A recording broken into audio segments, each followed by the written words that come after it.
ആർക്കാ മരുന്ന്? മോൾക്ക. മുമ്പൊരിക്കെ ഹോസ്പിറ്റലിൽ വെച്ച് അരുന്ധതിയെ കണ്ടപ്പോ തന്നെ ചോദിക്കണമെന്ന് വിചാരിച്ചാ. മോൾക്ക് എന്താ സാർ അസുഖം? അല്ല, ഞാൻ ചോദിച്ചത് തെറ്റാണെങ്കിൽ ക്ഷമിക്കണം. മകളെ ഉള്ളറിഞ്ഞ് സ്നേഹിക്കുന്ന ഏതൊരച്ഛനും മറക്കാൻ ആഗ്രഹിക്കുന്ന ഒരു കാര്യത്തെക്കുറിച്ചാണ് ഉണ്ണികൃഷ്ണൻ ചോദിച്ചത്. എന്നെപ്പോലെ നിർഭാഗ്യവാനായ ഒരു അച്ഛനെ ഈ ഭൂമിയിൽ ഉണ്ടാവില്ല. മകൾ 10ാം ക്ലാസ്സിൽ പഠിക്കുമ്പോഴാണ് ആദ്യമായി രോഗലക്ഷണം കണ്ടത്. അതിനുശേഷം മനസ്സുഖം എന്തെന്ന് ഞങ്ങൾ അറിഞ്ഞിട്ടില്ല. വിദേശത്ത് എവിടെയെങ്കിലും കൊണ്ടുപോയാ? അങ്ങനെ എന്തെങ്കിലും സാധ്യതയുണ്ടായിരുന്നെങ്കിൽ ഞങ്ങൾ അവളെ വിധിക്ക് വിട്ടിട്ട് വെറുതെ നോക്കിയിരിക്കുമായിരുന്നു. പ്ലീസ്, നമുക്ക് മറ്റെന്തെങ്കിലും സംസാരിക്കാം.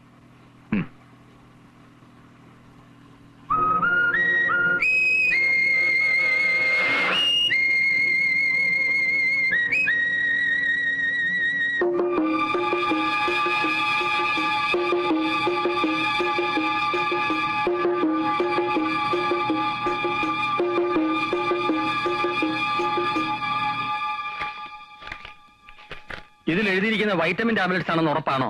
എന്നാണ് മെഡിക്കൽ ഷോപ്പുകാരൻ പറഞ്ഞത്. ഇത്രയും വൈറ്റമിൻസ് കഴിക്കണമെങ്കിൽ രേവതിക്ക് കൊടുക്കുന്നത് വളരെ ഹെവി ഡോസ് ഓഫ് ആന്റിബയോട്ടിക്സ് ആയിരിക്കണം. അത് ശരിയാ. രേവതിയുടെ അസുഖത്തിന്റെ പേരറിയണമെന്ന് നിർബന്ധമാണെങ്കിൽ അവൾ കഴിക്കുന്ന മറ്റു മരുന്നുകളുടെ പേരറിയണം. അതിനെന്താ ഒരു വഴി? വഴിയുണ്ട്. പക്ഷേ വിദേശത്ത് കൊണ്ടുപോയാൽ പോലും സുഖപ്പെടാത്തൊരു അസുഖത്തിന്റെ പേരറിഞ്ഞിട്ട് പ്രേമൻ എന്ത് കിട്ടാനാണെന്നാണ് എനിക്ക് മനസ്സിലാവാത്തത്. അനന്തപത്മനാഭൻ അത് പറയാൻ മടിച്ച സ്ഥിതിക്ക് ആ അസുഖത്തിന്റെ പേരറിഞ്ഞാൽ കൊള്ളാമെന്ന് എനിക്കും ഒരാഗ്രഹമുണ്ട്. എന്റെ മനസ്സിൽ ചില സംശയങ്ങൾ. എന്താണ്? ഉണ്ണികൃഷ്ണന് ദേഷ്യം തോന്നരുത്. പ്രേമനെ തല്ലാൻ ഉണ്ണികൃഷ്ണനാണ് ആളെ വിട്ടത് എന്ന് ഫോൺ ചെയ്ത് പറഞ്ഞത് ഞാനാണ്. സത്യത്തിൽ പ്രേമനെ തല്ലാൻ ആളെ അയച്ചത് അനന്തപത്മനാഭനാണ്. അപ്പോ അനന്തപത്മനാഭന്റെ ഉദ്ദേശം എന്തായിരിക്കും? എന്തൊക്കെയോ കുഴപ്പങ്ങളുണ്ട്. നമുക്കിതേക്കുറിച്ചൊന്ന് അന്വേഷിക്കാം. തലച്ചോറിനകത്ത് എന്തോ തകരാറാണെന്നാണ് എന്റെ അറിവ്. മരുന്ന് കഴിക്കുന്ന കാര്യം ഡാഡിയും മമ്മിയും ഓർമ്മിപ്പിക്കുമ്പോഴാ ഞാനൊരു രോഗിയാണെന്ന് അറിയുന്നത് തന്നെ. കാർ ഓടിക്കരുതെന്ന് ഡോക്ടർ പ്രത്യേകം പറഞ്ഞിട്ടുണ്ട്. എന്നാലും ഡാഡിയുടെയും മമ്മിയുടെയും കണ്ണുവെട്ടിച്ച് ഞാൻ കാർ ഓടിക്കും. ഡ്രൈവിംഗ് എനിക്ക് ഭയങ്കര ഇഷ്ടാ. ഡാഡി അറിയാതെ ബാമ എന്നെ പഠിപ്പിച്ചതാ. തലച്ചോറിന് തകരാറുള്ളവർ കഴിക്കുന്ന മരുന്നല്ല രേവതി കഴിക്കുന്നത്. പിന്നെ വെറും വൈറ്റമിൻ ടാബ്ലറ്റ്സ്. ആര് പറഞ്ഞു? ഇത് അനന്തപത്മനാഭ സാർ വാങ്ങിയ മരുന്നിന്റെ ബില്ല. ഇത് ഈ ബില്ല് കൊടുത്ത് ഞാൻ വാങ്ങിയ വൈറ്റമിൻ ടാബ്ലറ്റ്സ്. ജസ്സി, ഈ മരുന്നല്ലല്ലോ ഞാൻ കഴിക്കുന്നത്. ഈ മരുന്നുകൾ തന്നെയാണ് രേവതി കഴിക്കുന്നത്. പക്ഷേ ടിന്നിൽ പൊട്ടിച്ചിട്ട് നല്ലതാണെന്ന് മാത്രം. അതെ, ഇത് രണ്ടും ഒന്ന് തന്നെയാ. ചിലപ്പോ എന്റെ അസുഖത്തിനോട് മതിയായിരിക്കും. എങ്കിൽ അതെന്തിനും ടിന്നിൽ പൊട്ടിച്ചിട്ട് തരണം. കഴിക്കുന്ന മരുന്നിന്റെ പേര് രേവതി അറിയരുതെന്ന് ഡാഡി ആഗ്രഹിക്കുന്നു. ഉണ്ണികൃഷ്ണൻ പറഞ്ഞു വരുന്നത്? ഞങ്ങൾക്ക് ചില സംശയങ്ങളുണ്ട്. രേവതി ഞങ്ങളോട് സഹകരിക്കണം. മിസ്റ്റർ ഉണ്ണികൃഷ്ണൻ, വെറുതെ ഡാഡിയെ ദേഷ്യം പിടിപ്പിക്കരുത്. ഞാൻ ബോധ്യപ്പെടുത്തി തന്നാലോ? ഞാൻ വിശ്വസിക്കില്ല. നിങ്ങൾ കള്ളം പറയാ. വെറുതെ പ്രശ്നങ്ങൾ ഉണ്ടാക്കുകയാണ്. ബഹളം വെക്കണ്ട. കുട്ടിക്കെന്നല്ല, ആർക്കും ഇത് വിശ്വസിക്കാനാവില്ല. സാവധാനം ആലോചിച്ച സത്യം ബോധ്യമാവും. ഞങ്ങൾ ബോധ്യപ്പെടുത്തി തരാം. രേവതിയെ ചികിത്സിക്കുന്ന ഡോക്ടർ ആരാ? ഡോക്ടർ രാമചന്ദ്രൻ.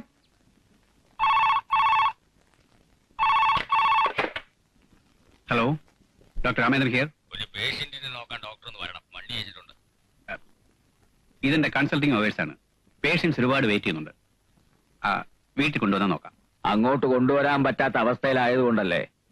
Health മിനിസ്റ്ററുടെ കസിനാ patient. മിനിസ്റ്ററുടെ ഓഫീസിൽ നിന്നാ വിളിക്കുന്നേ. ശരി സാർ, ഞാനിപ്പോ വരാം. പെട്ടെന്ന് വേണം. ഡോക്ടർ, വണ്ടി കൊണ്ടുവന്നിട്ടുണ്ട്. ഓക്കെ, നിങ്ങൾ അല്പേരം വെയിറ്റ് ചെയ്യും. ഒരു എമർജൻസി കേസ് ഉണ്ട്. വാ.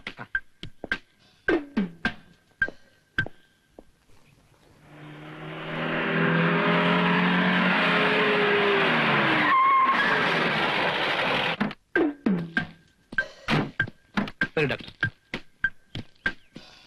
ഇത് അനന്തന്റെ സ്ഥലമല്ലേ? ഇവിടെയാണ് പേഷ്യന്റ് കിടക്കുന്നത്. വരൂ.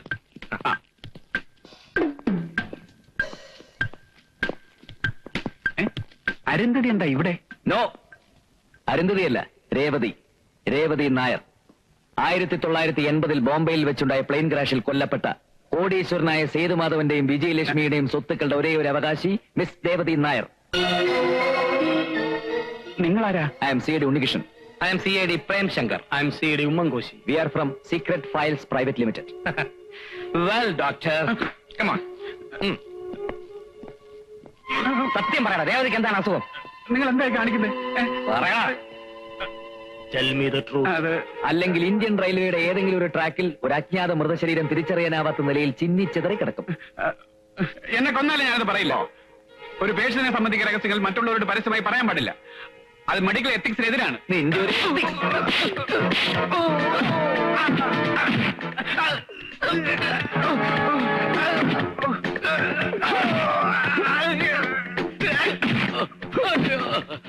അയ്യോ, ഇനി എന്നെ തല്ലരുത്.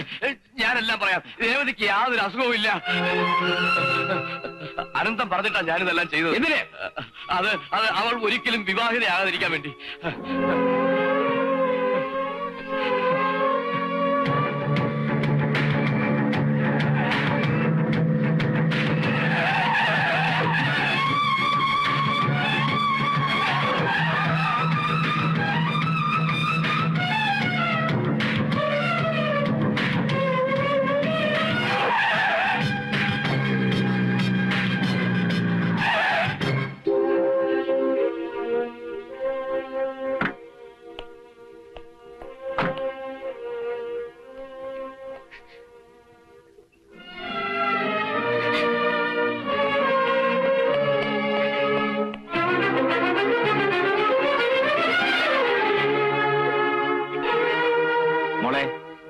മോളെ, എന്ത് പറ്റി മോളെ? ഉച്ചക്കത്തെ ഗുളിക കഴിച്ചില്ലേ നീ? കാർ ഓടിക്കരുതെന്ന് എത്ര പറഞ്ഞാലും കേൾക്കില്ല. വണ്ടി എവിടെയെങ്കിലും തട്ടിയോ മോളെ? വേണ്ട വേണ്ട, ഓരോന്ന് പറഞ്ഞ് അവളെ വിഷമിപ്പിക്കണ്ട. അവള് കിടക്കട്ടെ.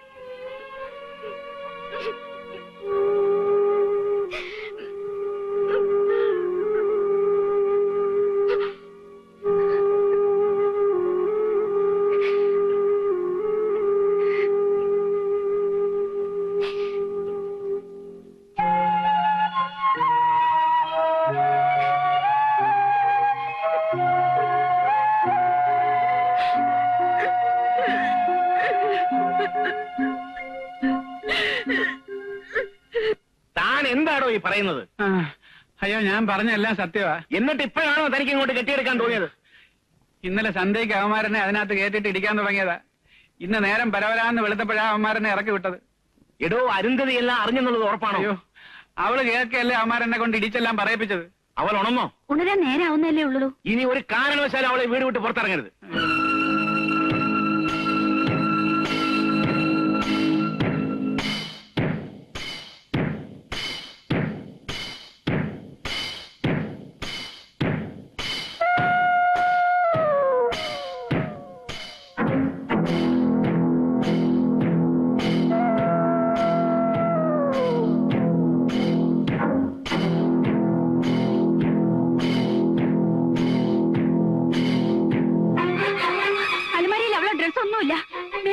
ഫോട്ടോയും കാണുന്നില്ല. അവള് പോയെന്നാ തോന്നുന്നത്. പോലീസിൽ അറിയിച്ചാലോ? വിഡിത്തം പറയാതെ. പോലീസിൽ അറിയിച്ച അവളെ കണ്ടുപിടിച്ചു എന്ന് വരും. ആ നിമിഷം നമ്മൾ ഈ വീട്ടിൽ നിറയെ കൊടുക്കേണ്ടി വരും.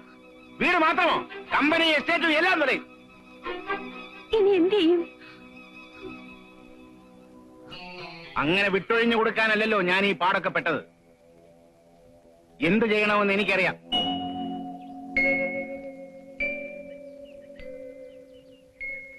എനിക്കിപ്പോ എല്ലാം മനസ്സിലാവുന്നു. SSLC കഴിഞ്ഞപ്പോ എന്റെ പഠിത്തം നിർത്തിയത് മനഃപൂർവ്വമായിരുന്നു. അസുഖക്കാരിയാണെന്ന ബോധം കൂടെ കൂടെ ഓർമ്മപ്പെടുത്തി പുറം ലോകത്തേക്കുള്ള എല്ലാ വാതിലുകളും അവർ അടച്ചു കളഞ്ഞു. മരിച്ചുപോയ ജ്യേഷ്ഠന്റെ മകളാണെന്ന ഒറ്റ കാരണം കൊണ്ട് അവരെന്നെ കൊന്നില്ല. കൊല്ലുകയായിരുന്നു ഇതിലും ഭേദം. ഇപ്പോഴെങ്കിലും രേവതിക്ക് എല്ലാം ബോധ്യമായില്ലേ? സ്വത്തിനെ കുറിച്ച് ഞാൻ ഒരിക്കലും ചിന്തിച്ചിട്ടില്ല. ഭാരിച്ച സ്വത്തിന്റെ അവകാശിയാണ് ഞാനെന്ന് സത്യത്തിൽ നിങ്ങൾ പറഞ്ഞപ്പോഴേ എനിക്ക് ബോധ്യമാവുന്നത് തന്നെ. എല്ലാ സ്വത്തുക്കളും ഞാൻ അവർക്ക് കൊടുക്കാം. പകരം എന്റെ ജീവിതം ഇങ്ങനെ തിരിച്ചു തന്നാ മതിയായിരുന്നു. പാടില്ല.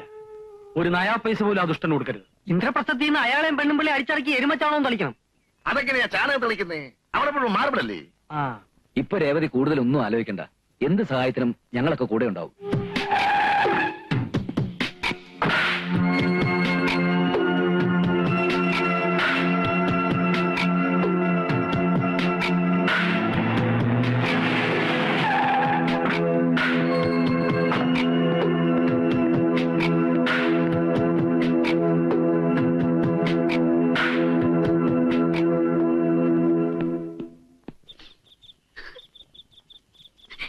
എനിക്ക് വയ്യ ഇതൊന്നും കാണാൻ.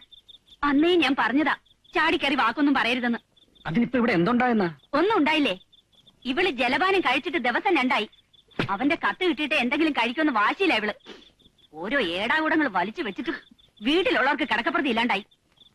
അമ്മയെ കൊണ്ട് എന്തിനാ മോളെ അച്ഛനെ ഇങ്ങനെ വഴക്ക് കേൾപ്പിക്കുന്നത്? മോളെ എഴുന്നേറ്റ് വല്ലതും കഴിക്കേ. ആ ചെല്ലേ. എന്ത് പ്രശ്നം ഉണ്ടായാലും മുടങ്ങാതെ കത്തയക്കാന്ന് പാറേക്കാവ് ഭഗവതി പിടിച്ച സത്യയിട്ടേച്ച ഉണ്ണീട്ടം പോയത്. അടിയടിയൊക്കെ കൊള്ളേണ്ട പണിയാ. അതാ എനിക്ക് പേടി. നീ ഇങ്ങനെ കണ്ണിൽ എണ്ണ ഒഴിച്ച് നോക്കിയിരിക്കാൻ അവൻ നിന്റെ ഭർത്താവൊന്നും ആയിട്ടില്ലല്ലോ. നീ ഇങ്ങനെ വെറുതെ അതും പറയാതെ അകത്ത് പോകാം രാക്ഷി. പോകാൻ. നിങ്ങൾ ഒരാളാ ഇവിടെ പുന്നാർക്ക് ഈ പരുവത്തിലാക്കിയത്. മോള് വിഷമിക്കണ്ട. ഉണ്ണികൃഷ്ണന്റെ മേൽവിലാസം ഇങ്ങ് തന്നാ മതി. അച്ഛൻ പോയി ഒന്ന് അന്വേഷിച്ചു വരാം. ഞാനും വരും.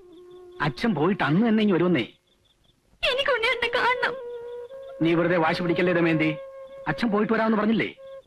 ഉണ്ണിയേട്ടൻ ആശുപത്രിയിൽ എങ്ങാനാണെങ്കിൽ അച്ഛൻ അത് മറച്ചു വെക്കും. അതുകൊണ്ട് ഞാനും വരും.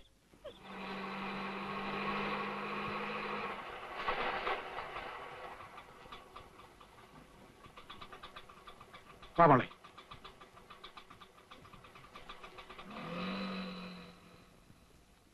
ഉണ്ണികൃഷ്ണൻ ഇവിടെ ഉണ്ടോ? ഉണ്ണികൃഷ്ണൻ മിനിഞ്ഞാങ്ങൂരോടെ ഉണ്ടായിരുന്നു.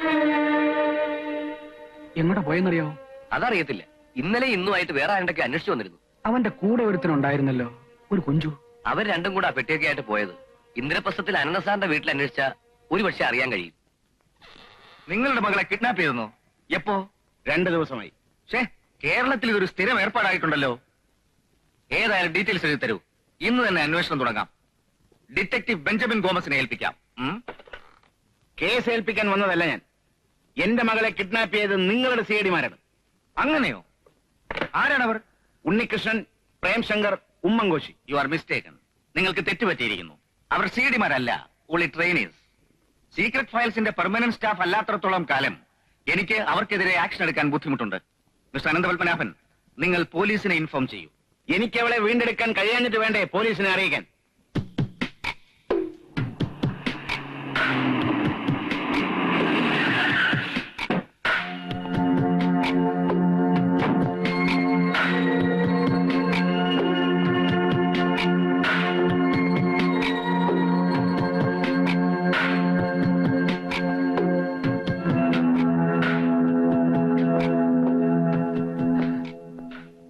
ഇരിക്കൂ. ദമയന്തി അച്ഛനുമല്ലേ? അതെ. ഉണ്ണികൃഷ്ണൻ എല്ലാം പറഞ്ഞിട്ടുണ്ട്. പ്രഭാവതി, നീ ഇവർക്ക് കുടിക്കാൻ എന്തെങ്കിലും കൊടുത്തോ? കുടിച്ചു. ആ, ഉണ്ണേട്ടൻ ഉണ്ണികൃഷ്ണൻ എന്റെ ഒരു ആവശ്യമായി ഇവിടം വരെ പോയിരിക്കുക. പവിത്ര, ഇവരെ കമ്പനിയിലേക്ക് കൊണ്ടുപോകും. അപ്പോഴത്തേക്ക് ഉണ്ണികൃഷ്ണൻ അങ്ങോട്ട് എത്തും. ആ, പിന്നെ ഉണ്ണികൃഷ്ണൻ കൂട്ടി ഇങ്ങോട്ട് തന്നെ വരണം. ഉച്ചയ്ക്ക് ഊണ് ഇവിടെയാ. വരും.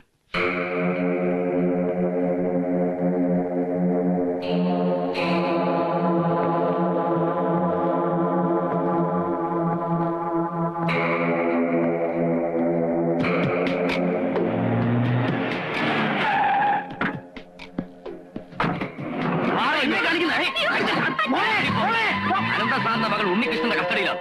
അവളെ വിട്ടു വരുമ്പോ തന്റെ മോളെയും വിട്ടുവരും. ഈ കാര്യം പോലീസിനെങ്ങാനും അറിയിച്ചാൽ തന്റെ മകളുടെ ശ്രമം കായലിൽ പോകും. അയ്യോ!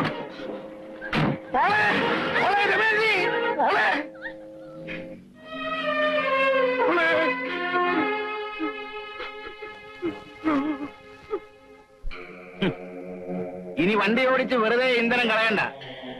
പവിത്രന്റെ ആൾക്കാരോട് വിശ്രമിക്കാൻ പറ. വിശ്രമിച്ചാൽ എങ്ങനെയാ? ആ സിഐഡിമാരെ തപ്പിയെടുക്കണ്ടേ? വേണ്ട, ഇനി ടെലിഫോണിന്റെ ചോട്ടിൽ വെയിറ്റ് ചെയ്യേണ്ട കാര്യമേ ഉള്ളൂ. പവിത്രൻ ധൈര്യമായിട്ട് പോയിക്കോ. എനിക്ക് വക്കീലും ഡോക്ടറുമായിട്ട് ഇത്തിരി സംസാരിക്കാൻ. ശരിയെങ്കിൽ എത്ര ദിവസം എന്ന് വെച്ചാൽ രേവതി ഇങ്ങനെ ആശാന്റെ വീട്ടിൽ താമസിപ്പിക്കുന്നത്? ഹോസ്റ്റലിലേക്ക് മാറ്റാന്ന് വെച്ചാൽ അത് സേഫ് അല്ല. രേവതിയുടെ കാര്യം മാത്രമല്ല പ്രശ്നം. നമ്മൾ എത്ര നാളാ ഇങ്ങനെ ഒളിച്ചും പാത്തും കഴിയുന്നു. ഓ, ആ സുമാരക്കുറിപ്പിന്റെ പ്രയാസം എനിക്ക് ഇപ്പോഴാ മനസ്സിലാകുന്നത്. കൂടുതലൊന്നും ആലോചിക്കാനില്ല. പോലീസിൽ അറിയിക്കുന്നതന്നെ നല്ലത്. അയ്യോ, അത് വേണ്ട. വേണ്ടെങ്കിൽ നീ തന്നെ ഒരു പോംവഴി പറ. പോലീസിനെ അറിയിച്ചില്ലെങ്കിൽ ഒരു പ്രശ്നമുണ്ട്. രേവതിയുടെ സ്വത്തുക്കൾ തട്ടിയെടുക്കാൻ നമ്മൾ അവളെ കസ്റ്റഡിയിൽ വെച്ചിരിക്കുകയാണെന്ന് ആരോപണം ഉണ്ടായാൽ നിഷേധിക്കാൻ കഴിഞ്ഞെന്ന് വരില്ല. അത് ശരിയാ. കട്ട എല്ലാം കൂടി ഇടിഞ്ഞു വീണ് ലെത്തൂര് പോലെ ആവുന്നതിന് മുമ്പ് പോലീസിനെ അറിയിക്കുന്നതാ ബുദ്ധി. ഇനി അങ്ങനെ ഒരു ആരോപണം ഉണ്ടായാൽ തന്നെ രേവതി നമ്മളുടെ അല്ലേ നിൽക്കൂ? എന്നൊന്നും പറയാൻ പറ്റില്ല.